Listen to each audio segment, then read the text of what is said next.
शिरसाणेमिं गुणरेण विभूषणं महावीरं संवत्सरेण निलयं फणिसंकीर्तनं वोच्छम्।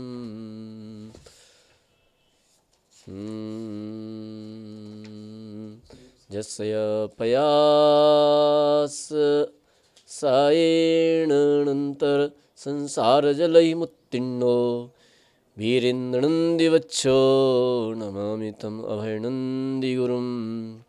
नमो रिहन्ताणं नमो सिद्धाणं नमो आयर्याणं नमो वच्छायाणं नमो लोये सवसाहुणं। बोले देवातिदेव श्री पार्श्वनाथ भगवान की जय। परम पूज्य आचार्य श्री नेमिचंद्र चंद्र सिद्धांत चक्रवर्ती मुनि महाराज की जय। परम पूज्य आचार्य गुरुवर श्री विराग सागर जी गुरुदेव की जय। परम पूज्य आचार्य गुरुवर श्री विनम्र सागर जी गुरुदेव की जय। द्वादश संग जिनवाणी माता की जय।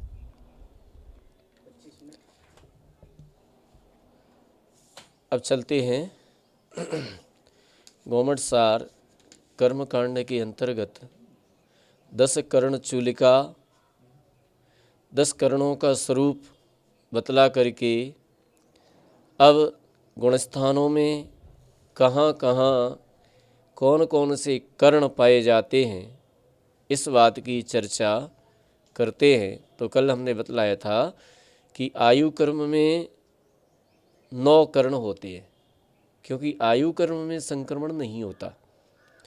आयु कर्म एक दूसरे में संक्रमित नहीं होता, तो उसमें सिर्फ 2 ही कर्ण होते हैं।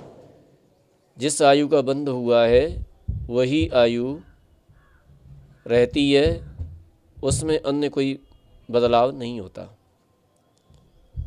तो यहाँ पर 9 कर्ण होते हैं। इसके पश्चात बतलाया था हमने कि अपूर्व कर्ण गुणस्थान के आगे सूक्ष्म सांप्राय गुणस्थान पर्यंत उपशांत और निदत्ति और निकाचित, ये 3 कर्णों की विच्छुत्ति हो जाती है।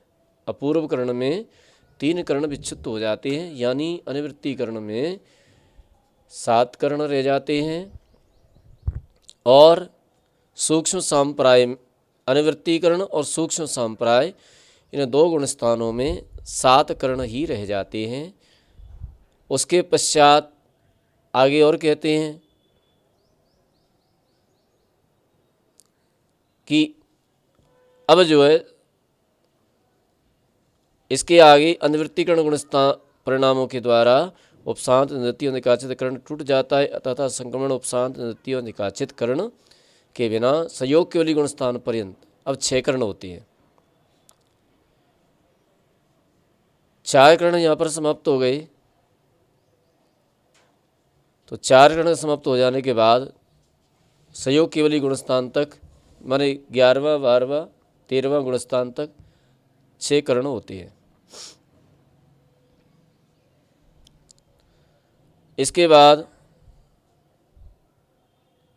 यानी अनिवृत्ति कर्ण और सूक्ष्म सांप्राय, यहाँ तक तो 7 कर्ण होते हैं। इसके बाद उपशांत मोह और संयोग केवल उपशांत मोह, क्षीण मोह और संयोग केवली, इन 3 गुणस्थानों में 6 कर्ण पाए जाते हैं, क्योंकि यहाँ पर संक्रमण भी छूट जाता है, संक्रमण कर्ण की विच्छुत्ति हो जाती है 10वें गुणस्थान में। तो 11वें गुणस्थान से 11, 12, 13 इन गुणस्थानों में 6 कर्ण पाए जाते हैं।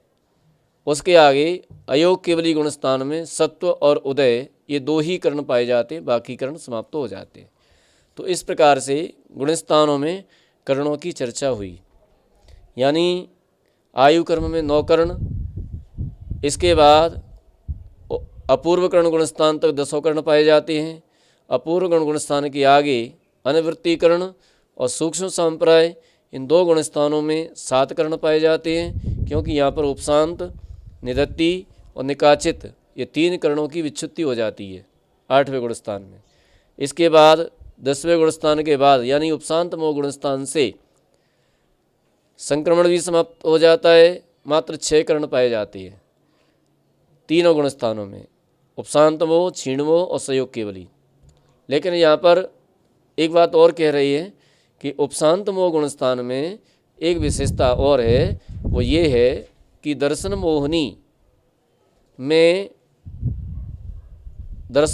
में संक्रमण पाया जाता है। इसलिए दर्शन मोहिनी में संक्रमण पाए जाने के कारण यहाँ पर 3 करणों की विच्छुत्ति होती, 7 करण पाए जाते हैं।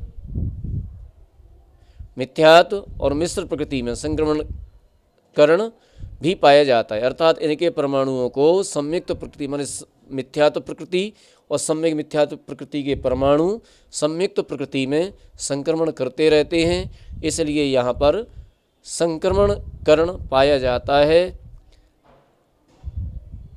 तो यहाँ पर मात्र 3 करणों की विच्छुत्ति ही होती है, अतः 7 करण यहाँ पर पाए जाते हैं।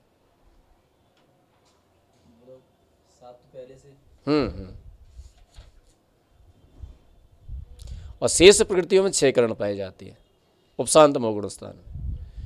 अब और कहते हैं यहाँ पर यथा, इसका विशेषार्थ कहते हैं कि यथा अपूर्व कर्ण गुण स्थान में तो उपशमम, निदत्ति और निकाचित इन 3 करणों की विच्छुत्ति होने पर अनिवृत्तिकरण और सूक्ष्म संप्रदाय गुण स्थान में विच्छुत्ति नहीं है, तथा उपशांत कषाय गुण स्थान में मिथ्यात्व व सम्यक मिथ्यात्व प्रकृति के 7 करण हैं। अन्य प्रकृतियों में संक्रमण, उपशांत, निदत्ति और निकाचित करण बिना 6 करण हैं। और क्षीण कषाय गुण स्थान में विच्छुत्ति नहीं है, वहाँ पर 6 करण पाए जाते हैं। संयोग केवली गुण स्थान में बंध, उत्कर्षण, अपकर्षण और उदीरणा इन 4 करणों की विच्छुत्ति होती है। किस किस की? बंध, उत्कर्षण, अपकर्षण और उदीरणा।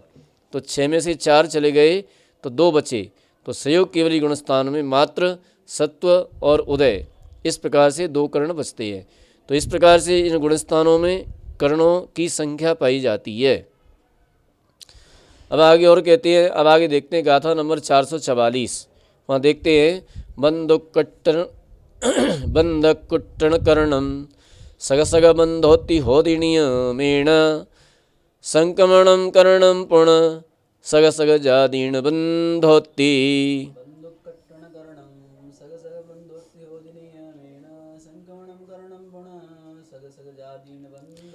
अब यहाँ पर एक विशेषता बतला रहे हैं कि जिस जिस प्रकृति का जब जब बंध होता है तभी बंध और उत्कर्षण करण होते हैं, और अपनी अपनी स्वजातीय प्रकृतियों के बंध समय में संक्रमण होता है।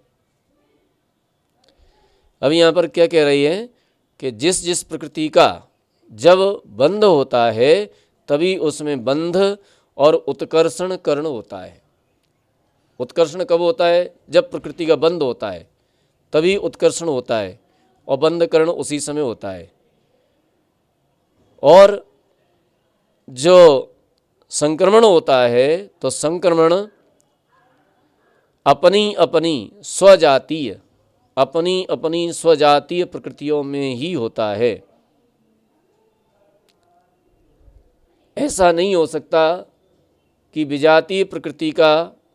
विजातीय प्रकृति में बंध हो जाए। जैसे दर्शनावर्णी का ज्ञानावर्णी में कभी संक्रमण नहीं होता, ज्ञानावर्णी का दर्शनावर्णी अथवा मोहिनी में संक्रमण नहीं होता, ज्ञानावर्णी का अपनी ही उत्तर प्रकृतियों में संक्रमण होता है, और दर्शनावर्णी का अपनी ही उत्तर प्रकृतियों में संक्रमण होता है। इसी प्रकार से चारित्र मोहिनी और दर्शन मोहिनी, तो इनका भी एक दूसरे में संक्रमण नहीं होता। चारित्र मोहिनी प्रकृतियों का चारित्र मोहिनी में संक्रमण होगा, और दर्शन मोहिनी प्रकृतियों का दर्शन मोहिनी प्रकृतियों में ही संक्रमण होगा। इस प्रकार से ये स्वजातीय प्रकृतियों में ही संक्रमण होता है, ऐसी व्यवस्था है यहाँ पर। अब आगे और कहते हैं, देखते हैं गाथा नंबर 445। अपकर्षण भी होता है, लेकिन अपकर्षण बिना बंध के भी होता है। अपकर्षण करण जो होता है वो बंध समय अथवा बिना बंध के भी होता है, लेकिन उत्कर्षण बिना बंध के नहीं होता। उत्कर्षण बंध समय बंद होने पर ही होता है।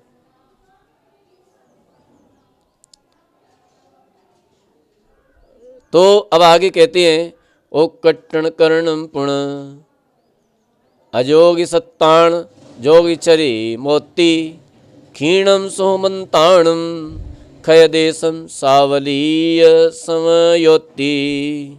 पढ़ोगा था।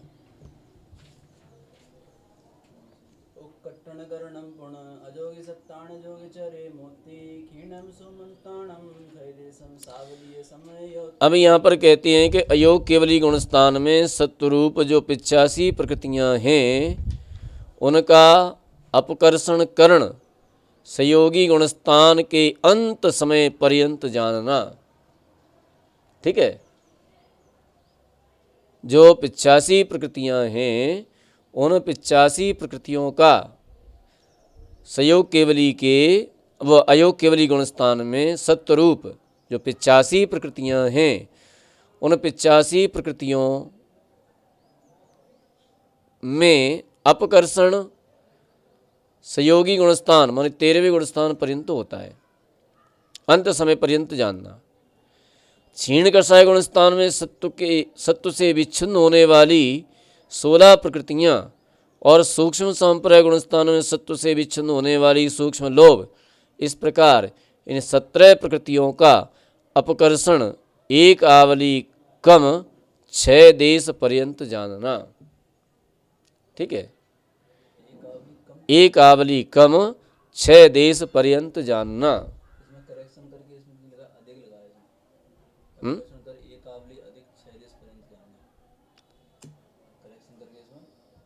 करेक्शन किया है।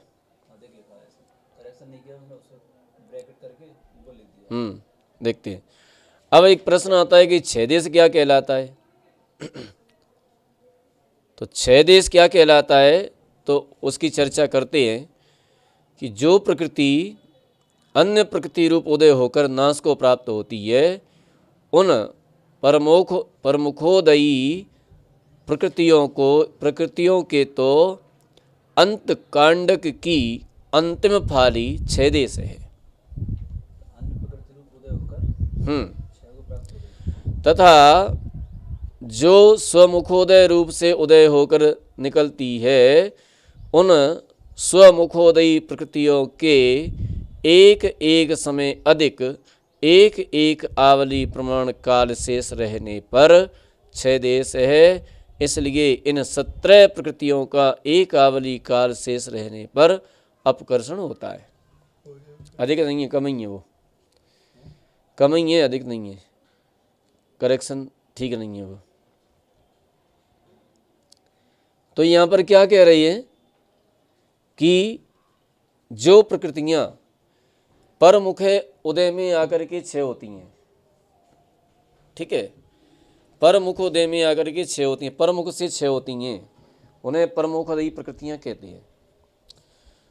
ठीक है, जैसे कि क्रोध, मान, माया, पुरुष वेद, हास्यादि 9 कषाय, स्त्री वेद, ये सभी प्रकृतियाँ परमुखोदय होकर के 6 होती हैं। परमुख के माध्यम से 6 होती हैं, क्योंकि क्रोध का मान में संक्रमण होता है, मान का माया में संक्रमण होता है, माया का लोभ में संक्रमण होता है। लोभ प्रकृति जो है स्वमुखोदय 6 होती है। तो जो प्रमुखोदयी प्रकृतियों के तो अंत कांडक की जो अंतिम कांडक है उसकी अंतिम फाली 6 देश है। ठीक है, माने लास्ट वाला अंतिम कांडक की अंतिम फाली 6 देश है। ठीक है, तो ये तो हो गया क्या प्रमुखोदयी प्रकृतियों का अंतिम कांडक की अंतिम फाली 6 देश, माने लास्ट वाला जो निषेक बचा है उससे 6 देश संज्ञा प्राप्त होती है। कौन सी प्रकृतियों की? जो प्रमुखोदय प्रकृतियां हैं उनकी, और जो स्वमुखोदय रूप से उदय होकर निकलती हैं उन स्वमुखोदयी प्रकृतियों के एक एक समय अधिक एक एक आवली प्रमाण काल शेष रह जाने पर 6 देश संज्ञा प्राप्त होती है। ठीक है, जो प्रकृतियाँ अपने रूप होकर के 6 होती हैं स्वमुख होकर के क्षय होती हैं, उन प्रकृतियों की एक समय अधिक एक आवली प्रमाण काल शेष रह जाने पर उन्हें छह देश संज्ञा प्राप्त हो जाती है। ठीक है। और जो प्रमुख से उदय होती हैं उनके अंतिम कांड की अंतिम पाली की छह देश संज्ञा है। जो स्वमुख से उदय होकर के नष्ट होती हैं उनकी एक समय अधिक एक आवली प्रमाण काल शेष रह जाने पर उन्हें छह देश संज्ञा प्राप्त हो जाती है। तो ये छह देश हो गया। ठीक है। तो यहाँ पर जो बतलाया था कि 17 प्रकृतियों का अपकर्षण एक आवली कम 6 देश पर्यंत जानना। इनका अपकर्षण जो होता है वो कब तक होता है, तो 6 देश पर्यंत। ठीक है। तो 6 देश पर्यंत की परिभाषा बतला दी, तब तक इनका अपकर्षण होता रहता है। और 85 प्रकृतियों का अपकर्षण 13वें गुणस्थान के अंत समय तक होता है। ठीक है। तो इस तरह से ये प्रकृतियों में अपकर्षण की व्यवस्था है। अब आगे कहते हैं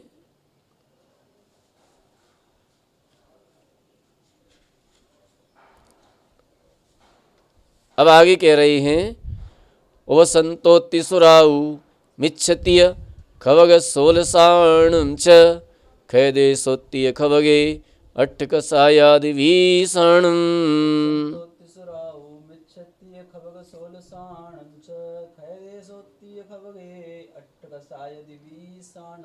अब यहाँ पर कहते हैं कि उपशांत कसाय गुणस्थान पर्यंत देवायु के प्रदेश अपकर्षण अवलंबना करण है। ठीक है। उपशांत मोह गुणस्थान तक देवायु के जो अपकर्षण, देवायु के जो प्रदेश हैं वे अवलंबनाकरण के द्वारा उनका अवलंबनाकरण होता है, माने अपकर्षण होता है। जो अन्य कर्म हैं, 7 कर्म हैं, उनमें अपकर्षण शब्द का प्रयोग करते हैं और आयु कर्म में अवलंबनाकरण का प्रयोग करते हैं। तो इस प्रकार से यहाँ तक आयु कर्म में अवलंबनाकरण होता है। ऐसा क्यों शब्द है? अन्य में नहीं किया। अन्य में अब अवलंबनाकरण किसके अंदर? प्रभव संबंधी आयु की उपरिम स्थिति में स्थित द्रव्य का अपकर्षण द्वारा नीचे पतन करना अवलंबनाकरण कहा जाता है। शंका, इसकी अपकर्षणीय क्यों नहीं है? समाधान, नहीं, क्योंकि परभविक आयु का उदय नहीं होने से इसका उदयावली के बाहर पतन नहीं होता, इसलिए इसकी अपकर्षण संज्ञा करने में विरोध आता है। आशय यह है कि परभव संबंधी आयु का अपकर्षण होने पर भी उसका पतन आबाधा के भीतर न होकर आबाधा से ऊपर स्थित स्थिति निषेकों में ही होता है। इसी से इसे अपकर्षण संज्ञा, अपकर्षण से जुदा बतलाया है, अपकर्षण से अलग बतलाया है। यहाँ पर इनका ये कहना है कि जो अन्य कर्म हैं तो अन्य कर्म अपकर्षण करके ये उदयावली के ऊपर जो प्रथम निषेक है वहाँ तक उनका क्षेपण किया जाता है। तो उदयावली में प्रवेश कर जाते हैं वो बाद में, एक समय बाद, तो उसको अपकर्षण कहती है। और जिन प्रकृतियों का उदय चल रहा है उन प्रकृतियों को उदयावली में प्रवेश कराया जाता है अपकर्षण करके, तो उनकी उदीर्ण संज्ञा हो जाती है। अलग अलग संज्ञा है इनकी। ठीक है। अब यहाँ पर आयु कर्म में क्या व्यवस्था है कि आयु कर्म का बंद करने के बाद जितनी भुज्यमान आयु शेष बची है उतना आबाधा काल पड़ता है इसका। जैसे मान लीजिए किसी की आयु 60 वर्ष की है और 40 वर्ष की आयु में उसने आयु का बंद कर लिया है, परभव आयु का बंद कर लिया है, तो उसकी 20 वर्ष आबाधा पड़ेगी। अब उसका यदि अपकर्षण होता है तो अपकर्षण होकर के जो 20 वर्ष के बाद जो निषेक रचना हुई है, क्योंकि आबादा काल में निषेक रचना नहीं होती, तो जो 20 वर्ष के ऊपर जो निषेक रचना हुई है वहाँ से ऊपर के निषेकों का क्षेपण होगा। और अन्य कर्मों में उदयावली के ऊपर ही हो रहा था, एक आवली के बाद ही हो रहा था। यहाँ पर कितने वर्ष बाद हो रहा है? 20 वर्ष के बाद हो रहा है। तो उदयावली के बाद क्षेपण न होने के कारण इसकी अपकर्षण संज्ञा न कह करके इसको अवलंबनाकरण कहा। नहीं तो फिर आयु कर्म में अन्य कर्म में विशेषता क्या रह जाती, वो एक जैसे ही हो जाते। तो इसलिए इसको अलग से कहा, अवलंबनाकरण इसको संज्ञा दी। ठीक है, तो इसका जो ऊपर के जो निषेक हैं उन निषेकों का जो अपकर्षण होकर के आबादा काल के ऊपर जो निषेक हैं उन्हीं में क्षेपण होता है। आवली में, आवली काल में क्षेपण नहीं, आवली के ऊपर क्षेपण नहीं होता, उदयावली के ऊपर क्षेपण नहीं होता, इसलिए इसका अवलंबनाकरण है। तो यहाँ पर ये अवलंबनाकरण, देवायु का अवलंबनाकरण 11वें गुणस्थान तक हो सकता है, माने 11वें गुणस्थान तक देवायु कम हो सकती है, इसका अपकर्षण हो सकता है। ठीक है, और एक विशेषता और है इसमें कि अभी बतलाया था कि उत्कर्षण हमेशा बंध के समय होता है, उत्कर्षण हमेशा बंध के समय होता है, लेकिन अपकर्षण बंध की विवक्षा नहीं रखता। चाहे बंध हो और चाहे बंध नहीं हो, अपकर्षण कभी भी हो सकता है, क्योंकि यहाँ देवायु का बंध ही नहीं है 11वें गुणस्थान में। देवायु का बंध विच्छुत्ति कहाँ पर हो जाती है? ये 7वें 8वें गुणस्थान में ही हो जाती है, 7वें गुणस्थान में ही हो जाती है। लेकिन यहाँ पर अपकर्षण कहाँ तक हो रहा है? 11वें गुणस्थान तक हो रहा है। तो इसका मतलब ये है कि अपकर्षण के लिए बंध की आवश्यकता नहीं है, बिना बंध के अपकर्षण हो सकता है, लेकिन उत्कर्षण नियम से बंद होने पर ही होगा। क्यों होगा बंद होने पर? कारण है उसमें, क्यों होगा बंद होने पर? क्योंकि जो पूर्व में स्थिति बांधी थी तो उससे अधिक स्थिति बांधने पर ही अपकर्षण होगा, क्योंकि निषेक रचना उसके ऊपर होगी, तभी तो नीचे के निषेक ऊपर मिलेंगे जा करके, और ऊपर निषेक ही नहीं है तो उत्कर्षण किस में होगा फिर?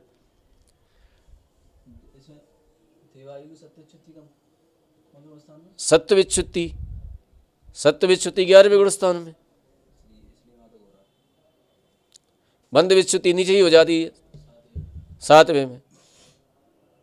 तो और आगे कहते हैं कि मिथ्यात्व, सम्यक मिथ्यात्व एवं संयुक्त प्रकृति, ये 3 और अनिवृत्तीकरण गुणस्थान में 6 होने वाली 16 प्रकृतियों के अंत कांडक की अंतिम फाली पर्यंत अपकर्षण है, ऐसा जानना। अनिवृत्तीकरण में ही शेष 20 प्रकृतियों के अपने अपने 6 देश पर्यंत अपकर्षण करण है। अब यहाँ पर देखो, यहाँ जो है कह रहे हैं कि मिथ्यात्व, मिथ्यात्व स्वमुख से नष्ट नहीं होता, मिथ्यात्व स्वमुख से नष्ट नहीं होता। मिथ्यात्व का संक्रमण सम्यक मिथ्यात्व में होता है, और सम्यक मिथ्यात्व भी स्वमुख से नष्ट नहीं होता, उसका संक्रमण संयुक्त प्रकृति में होता है। तो मिथ्यात्व, सम्यक मिथ्यात्व एवं संयुक्त प्रकृति, ये 3 और अनिवृत्तीकरण गुणस्थान में 6 होने वाली 16 प्रकृतियाँ। और 16 प्रकृतियाँ कौन सी हैं? कौन सी हैं 16 प्रकृतियाँ? अनिवृत्तीकरण गुणस्थान में 6 होने वाली 16 प्रकृतियाँ,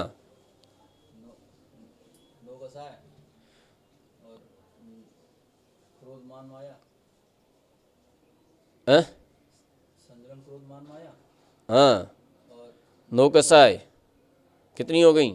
12।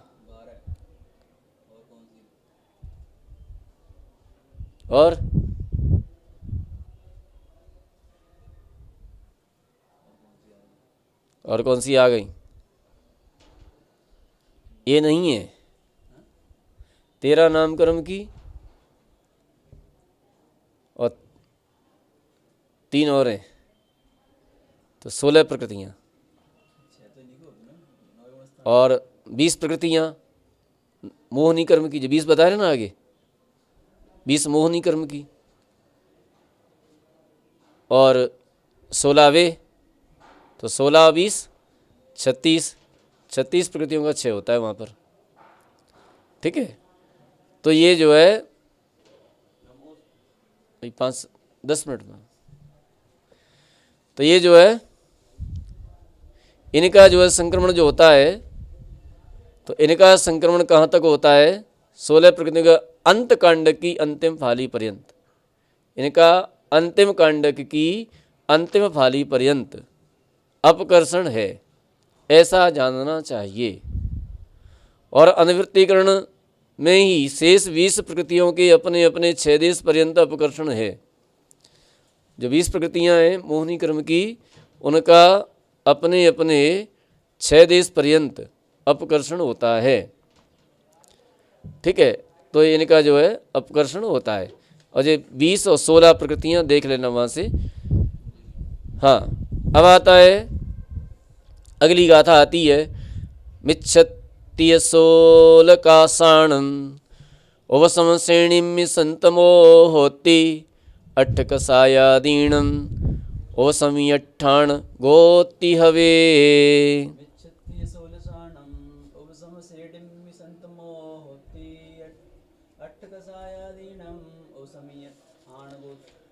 अब देखो जी क्या कह रहे हैं कि उपसम श्रेणी में मिथ्यात्व सम्यक प्रकृति एवं नरक द्विकादि, देखो नरक द्विकादि 16 प्रकृतियाँ, नरक गति गत्यानुपूर्वी, त्रियंच गति गत्यानुपूर्वी आदि आदि ये प्रकृतियाँ यहाँ रहती हैं, 16 प्रकृतियाँ रहती हैं जी। तो 16 प्रकृतियों का उपशांत कसाय पर्यंत अपकर्षण है, अपकर्षण, तथा 8 कसायादिक का अपने अपने उपसम के स्थान पर्यंत अपकर्षण है। अब इनका अपकर्षण कहाँ तक होता है? ये 16 कसाय और मिथ्यात्व, सम्यक्त प्रकृति, इनका अपकर्षण कहाँ तक होता है? तो इनका अपकर्षण जो है 11वें गुण स्थान तक होता है। यहाँ पर अपकर्षण की बात हो रही है, इनका बंध तो दूसरे स्थान तक ही होता है। अपकर्षण 70 रहता है इनका। तो अब यहाँ पर पहले जो बतलाया था, पहले इसलिए बतलाया था कि जो 6 कर रहा है, तो 6 करने वाले का तो अनिवृत्तिकरण तक ये अपकर्षण होता है। क्यों नहीं? क्योंकि अनिवृत्तिकरण में ये 6 हो जाती, नष्ट हो जाती हैं। ठीक है, लेकिन जिसने उपसम श्रेणी मानी है, तो उपसम श्रेणी मानने वाले जीव के इन 16 प्रकृतियाँ और 3 वे मिथ्यात्व, सम्यक्त प्रकृति, इनका अपकर्षण 11वें गुणस्थान पर्यंत होता है। ठीक है, ऐसा यहां पर कहा गया है। तथा 8 कसायादिक का अपने अपने उपसम के स्थान पर्यंत अपकर्षण होता है। और जो 8 कसाय हैं, 8 कसायों का और 8 कसायादिक, तो 8 कसाय कौन कौन सी? प्रत्याख्यानावरण, अप्रत्याख्यानावरण और आदि में संजुलन को भी ले लेना चाहिए। तो इनका अपकर्षण कहाँ तक होता है? जहाँ तक ये जो है उपशांत होती हैं वहाँ तक इनका उपसम होता है। माने उपशांति कहाँ तक होती है? 9वें गुण स्थान में होती हैं और 10वें गुण स्थान में सूक्ष्म लोभ हो जाता है, तो यहाँ तक इनका अपकर्षण होता है। अब आगे और कहती हैं, परम कसायाणम च विसंयोजकम भूति अयद देशोति निरतिरियाउगाण मुदीर्ण सत्तोदया सिद्धा।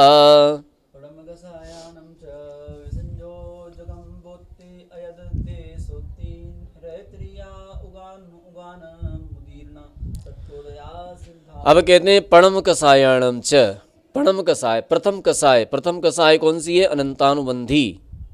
और अनंतानुबंधी की विसंयोजकम बोत्ती, विसंयोजना होने तक अयदेश अयद देश सोत्ती। तो अनंतानुबंधी चतुष्क की असंयत से लेकर के, असंयत से लेकर के देश संयत, प्रमत्त और अप्रमत्त गुणस्थान में, माने जहाँ तक उसकी भी संयोजना होती है वहाँ तक के गुणस्थानों में 4 से लेकर के 7 गुणस्थान तक वहाँ पर्यंत अपकर्षण होता है। किसका? प्रथम कसाय माने अनंतानुबंधी का। तथा नरकायु का असंयत गुणस्थान पर्यंत, जो नरकायु है, नरकायु का असंयत गुणस्थान पर्यंत और त्र्यंचायु का देश संयत गुणस्थान पर्यंत अपकर्षण, उदीर्णाकरण, सत्वकरण और उदयकरण होते हैं। ठीक है। अब यहाँ क्या कह रहे हैं? नरकायु का कौन से गुणस्थान तक होता है? हैं? हैं? अपकर्षण। नरकायु का, नरकायु वाला 9वें गुणस्थान तक चला जाएगा। असंयत गुणस्थान पर्यंत, असंयत गुणस्थान पर्यंत क्यों होता है? कि इसके आगे नरकायु का बंध करने वाला जाता ही नहीं है, इसलिए यहीं तक इसका अपकर्षण होता है। जैसे कि राजा श्रेणिक, राजा श्रेणिक की 7वें नरक की आयु का बंध किया था और उसने अपकर्षण करते करते करते करते पहले नरक की रख लिया और पहले नरक में भी 84,000 वर्ष की आयु को रख लिया। ठीक है। उससे आगे बढ़ ही नहीं सकता, वो आगे जा ही नहीं सकता, देशवृत्ति बन नहीं सकता है, क्योंकि 3 आयु का बंध करने वाला देशवृत्ति नहीं बन सकता, महाव्रती नहीं बन सकता। नरक, त्रियंच और मनुष्य सम्यक्त को प्राप्त कर सकता है। और त्रियंच आयु का देश संयत गुणस्थान पर्यंत, त्रियंच आयु का कहाँ तक कर सकता है? 5वें गुणस्थान तक। अभी बतलाया था कि त्रियंच आयु का बंध करने वाला 5वें गुणस्थान में जा नहीं सकता, फिर ये कैसे कर रहा है अपकर्षण?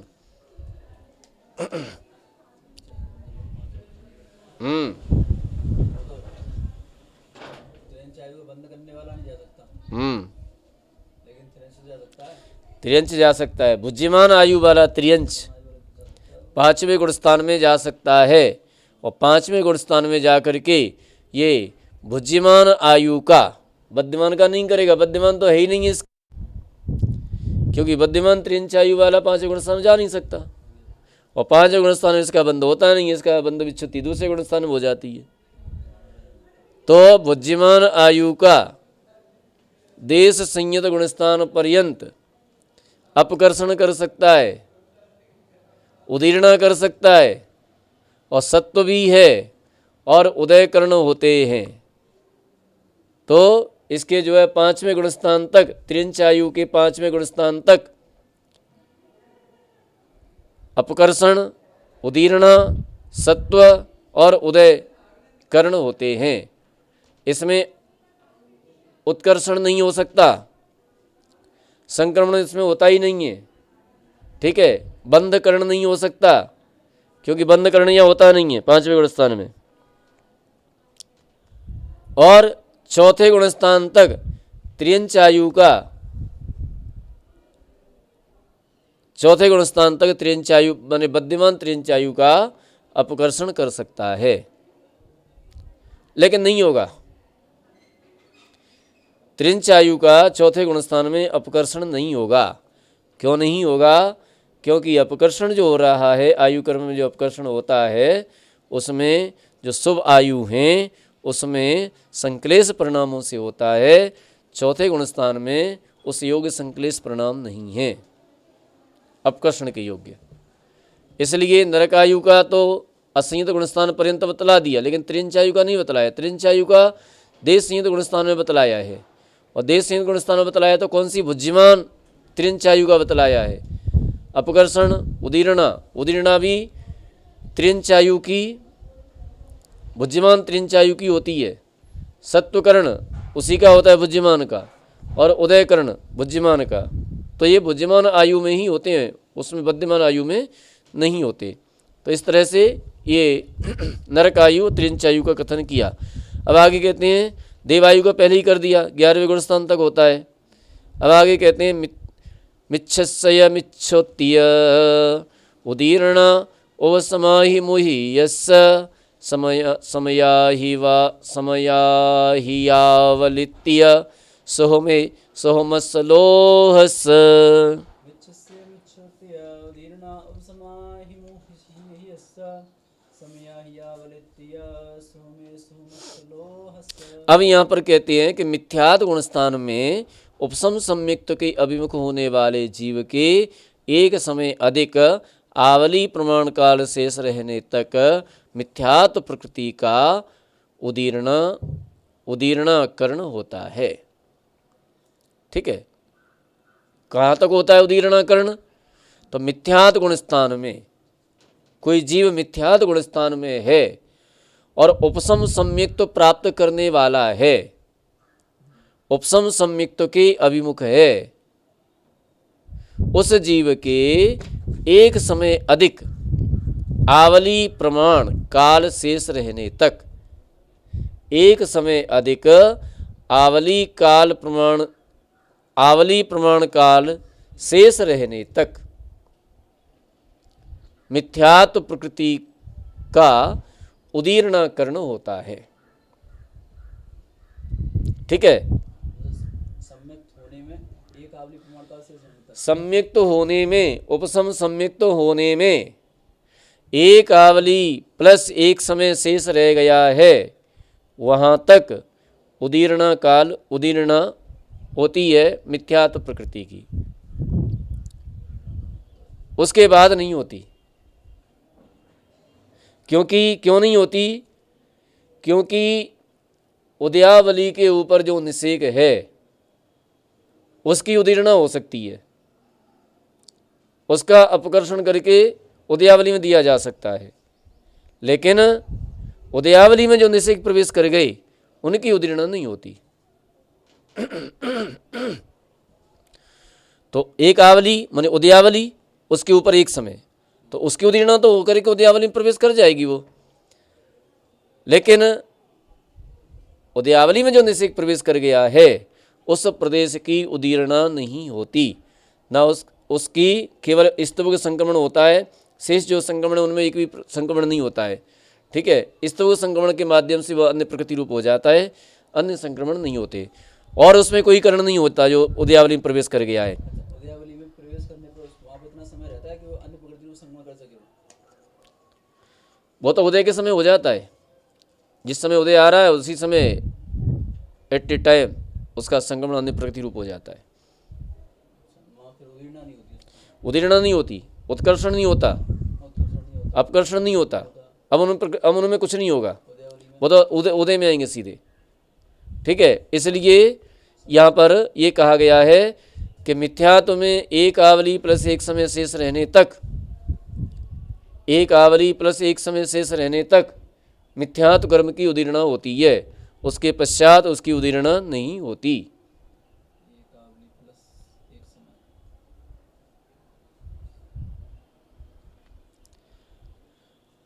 और कहते हैं कि सूक्ष्म लोभ का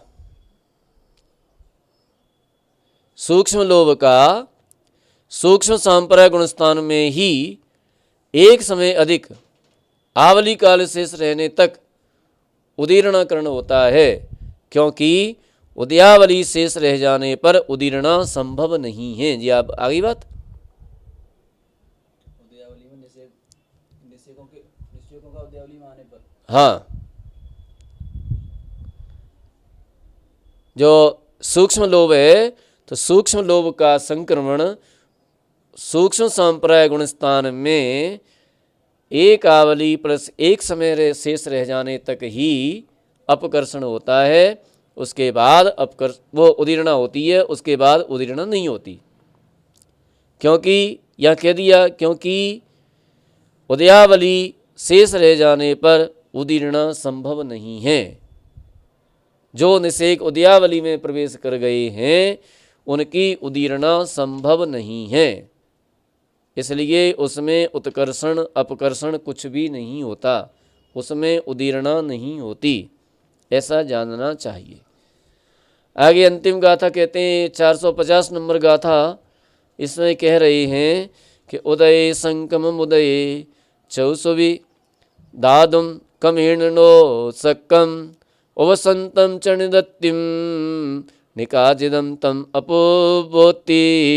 उदये संकमुदये चौसुवीदादुं तमेनो सक्कं अवसन्तं च निदत्तिं निकाचिदं तम अपुब्बोति। अब यहाँ पर कह रहे हैं कि जो उदयावली को प्राप्त करने में समर्थ नहीं होता है, ऐसा उपशांत कर्ण द्रव्य तथा जो संक्रमण अथवा उदय को प्राप्त होने में समर्थ नहीं है, ऐसा निरतीकरण द्रव्य एवं जो उदयावली संक्रमण उत्कर्षण और अपकर्षण को प्राप्त होने में समर्थ नहीं है, ऐसा निकाचित कर्ण द्रव्य है। ये तीनों ही प्रकार के कर्ण द्रव्य अपूर्व कर्ण गुणस्थान पर्यंत ही पाए जाते हैं। ये तीनों कर्ण अपूर्व कर्ण गुणस्थान तक पाए जाते हैं। उसके बाद क्योंकि अनिवृत्तीकरण गुणस्थान में प्रवेश करने के प्रथम समय में ही सभी कर्मों के ये तीनों कर्ण युगपत विच्छिन्न हो जाते हैं। माने पहले समय में ही, अनिवृत्तीकरण के पहले समय में ही ये तीनों करणों की विच्छुत्ति हो जाती है। अब वे परमाणु जो इनके अंतर्गत थे, वे सारे कार्य करने योग्य हो जाते हैं, उदय योग्य हो जाते हैं, उदीरणा योग्य हो जाते हैं, अपकर्षण उत्कर्षण सारे योग्य हो जाते हैं। अब उनमें कोई रोक टोक नहीं है। इन तीनों करणों का स्वरूप सविस्तार गाथा 440 के विशेषार्थ में दिया जा चुका है। तो इस प्रकार से आचार्य श्री नेमिचंद्र सिद्धांत चक्रवर्ती विरचित गौमठ सार कर्मकांड की सिद्धांत ज्ञान दीपिका नामा टीका में ते कर्ण चूलिका नामक चतुर्थ अधिकार पूर्ण हुआ। इस प्रकार से ये 10 कर्ण चूलिका संपन्न होती है, पूर्ण होती है। ठीक है ना। आगे अपन देखेंगे स्थान समुत्कीर्तना अधिकार, इसको कल से देखेंगे। स्थान समुत्कीर्तना अधिकार। अब इसमें स्थान की चर्चा आएगी। कौन कौन से स्थान? बंध स्थान, उदय स्थान और सत्व स्थान। बंध उदय सत्व स्थान, ये चर्चा इसमें आएगी। माने इनका एक समय में, मान लीजिए मोहिनी कर्म को ले लीजिए, तो मोहिनी कर्म के एक समय में कितने कर्मों, कितनी प्रकृतियों का बंध हो सकता है अधिकतम, कितनी प्रकृतियों का सत्व हो सकता है अधिकतम, कितनी प्रकृतियों का उदय हो सकता है अधिकतम एक समय में मोहिनी कर्म की। तो सत्व तो 28 प्रकृति का भी हो सकता है, 26 का भी हो सकता है, 27 का भी होता है, 24 का भी होता है, 23 का, 22 का, 21 का, 17 का, 13 का, 12 का, 11 का, 5 का, 4 का, 3 का, 2 का, 1 का। तो ये सत्व तो ये होते हैं, 15 सत्व स्थान होते हैं। और बंध स्थान 22, 21, 17, 13, 9, 5, 4, 3, 1, ये सत्व स्थान पाए जाते हैं। वह उदय स्थान पाए जाते हैं। हैं? और इसके बाद बंध स्थान होते हैं। नहीं, बंध स्थान बता दिए। उदय स्थान होते हैं 10, अधिकतम 10 प्रकृति को बंद होता है। 10, 9, 8, 7, 6, 5,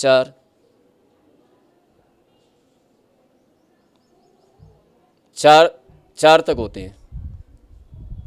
इसके बाद 1, 2 नहीं होता है इसमें। तो इस प्रकार से ये उदय स्थान होते हैं। उदीरणा स्थान जितने उदय स्थान होते हैं उतने उदीर्ण स्थान होते हैं। तो इस प्रकार से ये विषय, इसी प्रकार से दर्शनावरणी कर्म में, ज्ञानावरणी कर्म में एक ही स्थान होता है, दर्शनावरणी में 3 होते हैं। नाम कर्म में बंध स्थान, उदय स्थान, सत्व स्थान आदि की चर्चा। तो अब ये स्थान समुत्कीर्तनाधिकार चलेगा। तो इसमें हम ये जान सकेंगे सारी बातें कि कौन सी प्रकृति में कितने बंध स्थान, कितने उदय स्थान, कितने सत्व स्थान पाए जाते हैं। प्रकरण ये थोड़ा बड़ा है लेकिन बहुत बढ़िया प्रकरण है, बहुत अच्छा प्रकरण है। कल से अपन देखेंगे। आज इतना ही। बोले महावीर भगवान की जय।